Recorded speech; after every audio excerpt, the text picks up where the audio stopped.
Please use headphones for your safety. तो आ गए आप लोग। वीडियो को लाइक सब्सक्राइब करना ना भूले। तो चलो जल्दी से अपनी बांसुरी पकड़ लो, शुरू करते बिना किसी बकवास के। यूजिंग रोग ability in real life chapter 20 से लेके 23 तक। तो अब लोंडे की पोसाइडिंग ब्लेसिंग वाली स्किल का टाइम आउट हो चुका है, तो वो स्किल ना बंद हो जाती है। लेकिन अब इससे कोई भी फर्क नहीं पड़ता है, क्योंकि लोंडे ने भाई योंग को ऑलरेडी सेट कर दिया है। तो अब ना काफी देर तक हंगामा मचाने के बाद ना लोंडे के सारे हिडन क्वेस्ट अनलॉक हो चुके हैं, जिसमें फोर्थ मिशन था ना कि लोंडे को योंग के ऊपर अपनी किसी नई पावर का इस्तेमाल करना था, और फिफ्थ ना योंग को हासिल करना, जो कि भाई लोंडा ऑलरेडी कर चुका है। और इनाम के तौर पर लोंडा कोई भी एक एस रैंक स्किल को हासिल कर सकता है। तो अब ना लोंडा मस्त अपना काम खत्म करके वापस जा रहा है, लेकिन तभी हॉलवे में ना भाई ये ऑक्टोपस लोंडे टकरा जाता है, और ये ऑक्टोपस लोंडे से पूछता है, अबे इतनी रात को तू लड़की के कमरे से कहाँ निकल रहा है बे। तो सीन कट। और अब अगले ही दिन ना लोंडा योंग को अपनी गड्डी में बिठाकर कहीं ले जा रहा है। मुझे नहीं पता कहाँ ले जा रहा है, शायद घर ले जा रहा होगा। और ये दोनों बापली पूछने ऐसा दिखावा कर रहे ना जैसे कि भैया कल रात को इन दोनों के बीच कुछ हुआ ही ना हो। और लोंडा ऐसे कह रहे ना, अरे मुझे इतना तमीज से बात करने की कोई जरूरत नहीं है, तुम मुझे ना नॉर्मली सी बात कर सकती हो, ठीक है। तो ये योंग बोलती है, अगर ऐसा है तो क्या मैं तुम्हें ओप्पा कह के बुला सकती हूँ। और लोंडे को भाई इस बात से कोई भी दिक्कत नहीं है।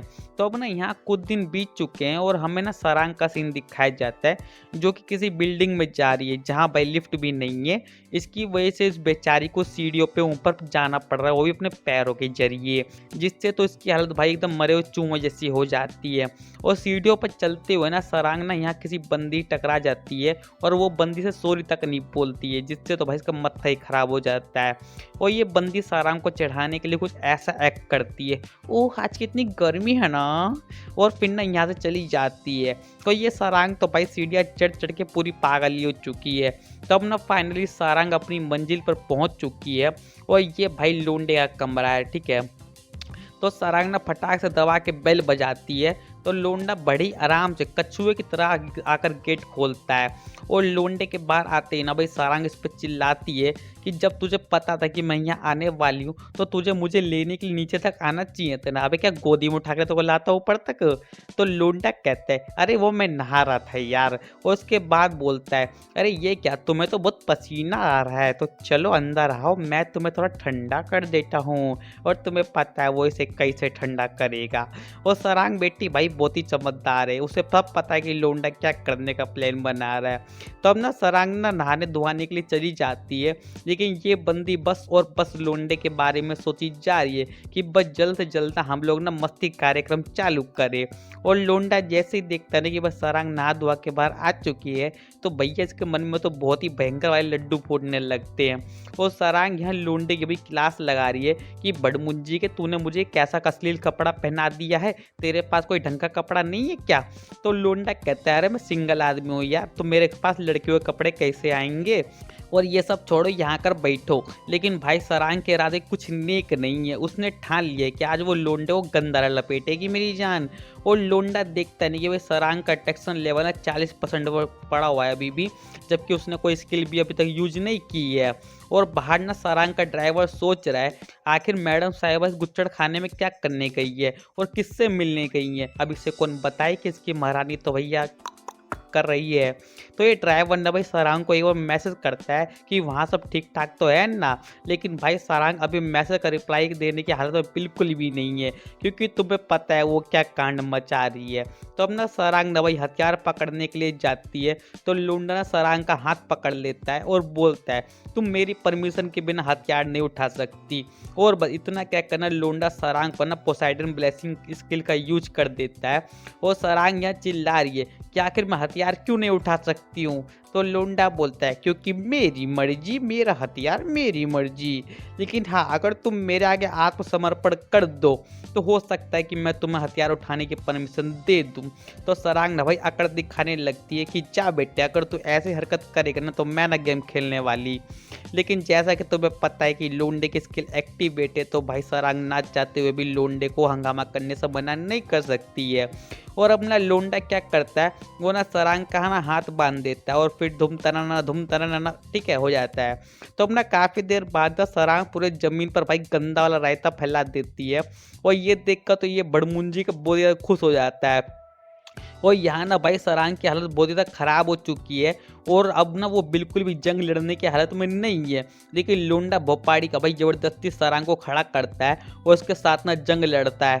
और ये लेंडा कह रहा है, अरे तू अभी से थक गई, चल जल्दी ही तलवार उठा ले क्योंकि अभी तो असली जंग बाकी है मेरे दोस्त। और सरांग भाई लोंडे से भीख मांग रही है, प्लीज़ रुक जाओ, मैं अब और जंग नहीं लड़ सकती। लेकिन ये बड़मुंजिया कहाँ मानेगा और ये बोल रहा है, अब चलो भी तुम मेरे आगे आत्मसमर्पण कर भी दो, हो सकता है कि मैं तुम पर थोड़ी रहम कर दूं।